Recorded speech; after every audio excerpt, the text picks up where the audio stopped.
الحمد للہ رب العالمین والصلاة والسلام علی سید الانبیاء والمرسلین اما بعد فاعوذ باللہ من الشیطان الرجیم بسم اللہ الرحمن الرحیم۔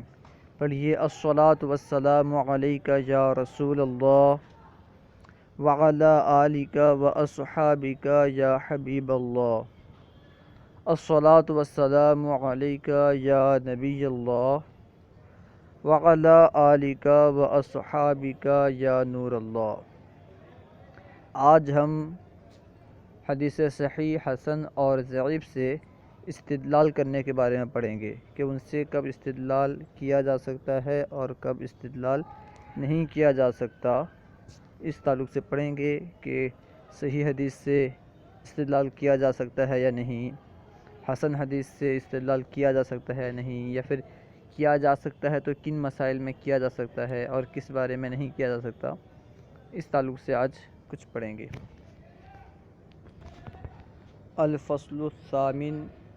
فی الاحتجاج بالحدیث الصحیح والحسن والضعیف۔ 8ویں فصل حدیث حسن، صحیح اور ضعیف سے احتجاج کے بیان میں، ان سے دلیل پکڑنے کے بیان میں، ان سے استدلال کرنے کے بیان میں۔ پہلے حسن اور صحیح کے بارے میں بتلا رہے ہیں کہ ان سے استدلال کرنا جائز ہے یا نہیں، ان سے استدلال کر سکتے ہیں یا نہیں۔ الاحتجاج بالصحیح والحسن، صحیح اور حسن سے احتجاج کرنا، دلیل پکڑنا۔ الاحتجاج فی الاحکام بالخبر الصحیح مجمع علیہ وکذلک بالحسن لذاته عند عامة العلماء وهو ملحق بالصحيح في باب الاحتجاج وإن كان دونه في المرتبة، والحديث الضعيف الذي بلغ بتعدد الطرق مرتبة الحسن لغيره أيضا مجمع عليه۔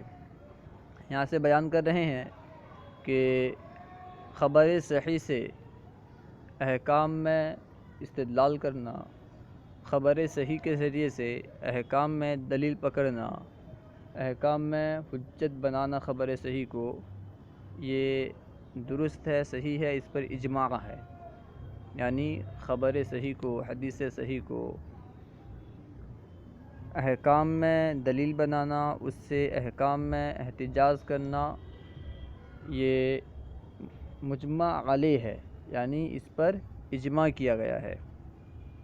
اسی طرح حسن لذاتہ میں بھی مجمع علیہ ہے کہ اس سے بھی احتجاج کر سکتے ہیں، اس سے بھی دلیل پکڑ سکتے ہیں عام علماء کے نزدیک۔ اور یہ یعنی حسن لذاتہ احتجاج کے معاملے میں، دلیل پکڑنے کے معاملے میں صحیح کے ساتھ ملحق ہے۔ یعنی جس طرح ہم حدیث صحیح سے احکام میں دلیل پکڑ سکتے ہیں، جس طرح ہم حدیث صحیح سے احکام کو ثابت کر سکتے ہیں، اسی طرح حدیث حسن لذاتہ سے بھی احکام ثابت کر سکتے ہیں، لیکن یہ مرتبے میں صحیح سے کم ہے، لیکن مرتبے میں یہ صحیح سے کم ہے۔ وہی فرما رہے ہیں وَهُوَ مُلْحَقٌ بِالصَّحِيحِ فِي بَابِ الْاحْتِجَاج، اور یہ صحیح کے ساتھ ملحق ہے احتجاج کے باب میں، وَإِنْ كَانَ دُونَهُ فِي الْمَرْتَبَةِ، اگرچہ وہ مرتبہ میں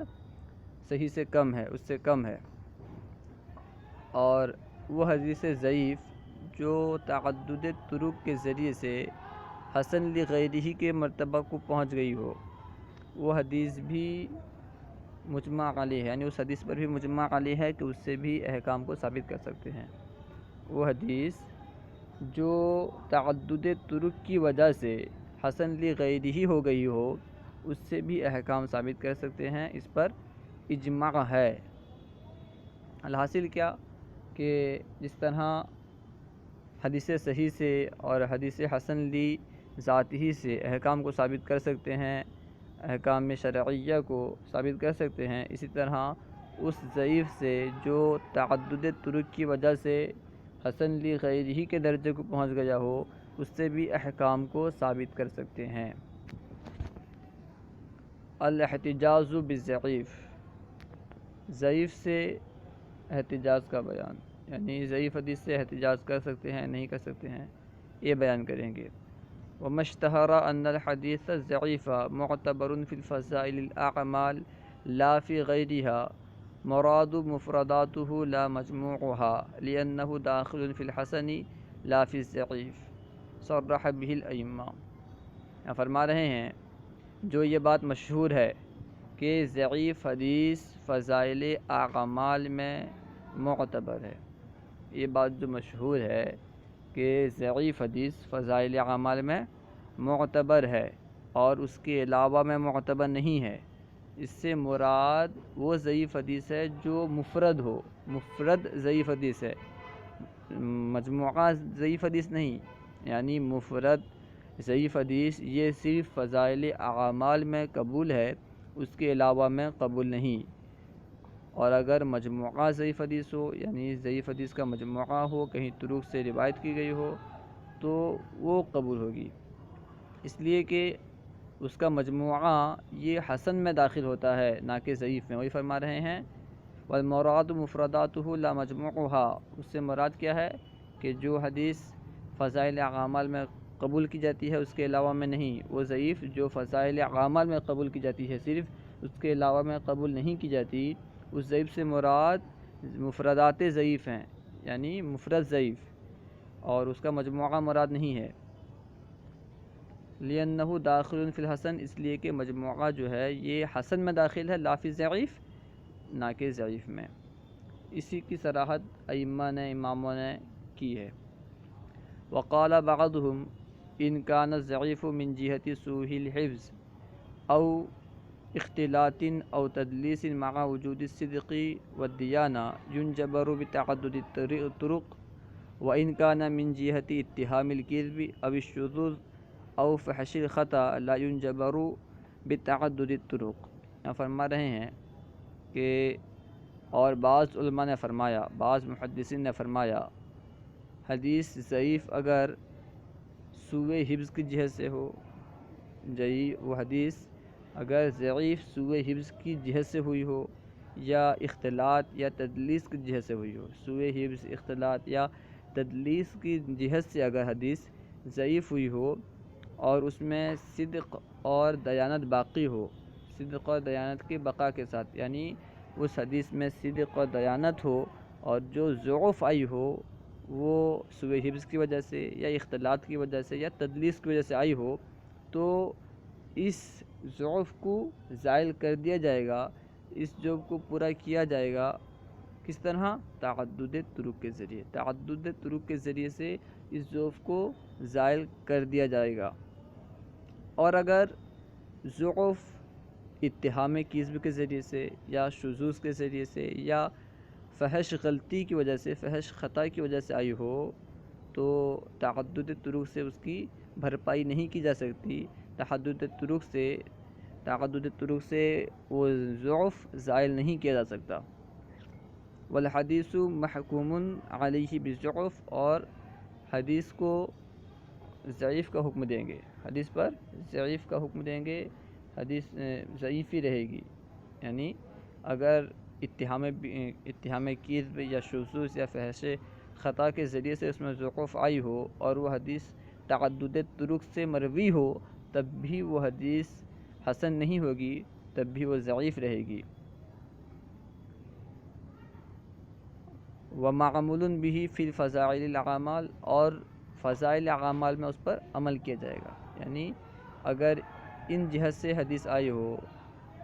ضعف آئی ہو اگر اتہام کذب کے ذریعے سے یا شذوذ کے ذریعے سے یا فحش خطا کے ذریعے سے، یعنی جو زیادہ معتبر ہیں صحیح کی تعریف میں اور حسن کی تعریف میں، اگر ان کی جہت سے ضعف آئی ہو تو تعدد طرق سے اس ضعف کی بھرپائی نہیں کی جا سکتی، اور اس حدیث پر ضعف کا حکم باقی رہے گا، باوجود اس کے کہ اس پر ضعف کا حکم باقی رہے گا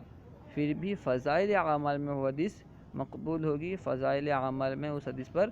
عمل کیا جائے گا۔ وعلى مثل هذا ينبغي أن يحمل أن لحوق الضعيف بالضعيف لا يفيد قوة وإلا فهذا القول ظاہر الفساد فتدبر۔ یہاں سے ایک محدثین کا قول بیان فرما رہے ہیں، نقل فرما رہے ہیں، محدثین کا قول ہے کہ لحوق الضعیف بالضعیف لا یفید قوہ، ضعیف کا ضعیف کے ساتھ ملنا قوت کا فائدہ نہیں دیتا، یہ محدثین کا قول ہے۔ شیخ عبدالحق محدث دہلوی فرما رہے ہیں مناسب ہے کہ اسی پر محدثین کے اس قول کو محمول کیا جائے، کس پر؟ یعنی جس حدیث میں ضعف اتہام کذب کے ذریعے سے یا پھر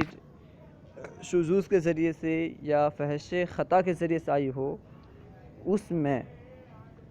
یہ ہے معنی کو، جو یہ قول ہے محدثین کا، اس کو محمول کیا جائے کہ ضعف کا ضعف سے ملنا، ضعیف حدیث کا ضعیف حدیث سے ملنا قوت کا فائدہ نہیں دیتا۔ یعنی اگر ضعیف حدیث دونوں ایسے ہی ہوں جس میں اتہام کذب کے ذریعے سے یا فحش خطا کے ذریعے سے ضعف آئی ہو، تو ایسی دو حدیث کا ملنا یہ قوت کا فائدہ نہیں دیتا۔ اور اگر ایسا نہ ہو، یعنی اگر اس قول پہ محمول نہ کریں، تو ظاہر ہے اس قول کا بطلان، اس قول کا فاسد ہونا، باطل ہونا ظاہر ہے، اس لیے کہ جب حدیث ضعیف متعدد طرق سے مروی ہوتی ہے، جب حدیث ضعیف کو متعدد طرق سے بیان کیا جاتا ہے، نقل کیا جاتا ہے، تو وہ حسن کے درجے تک پہنچ جاتی ہے، حسن لغیرہ ہی ہو جاتی ہے۔ اس لیے اگر اس حدیث جو محدثین کا یہ قول ہے، اس کو اگر اس معنی میں محمول نہ کیا جائے تو پھر یہ باطل ہو جائے گا، فاسد ہو جائے گا۔ صلو علی الحبیب صلی اللہ علی محمد۔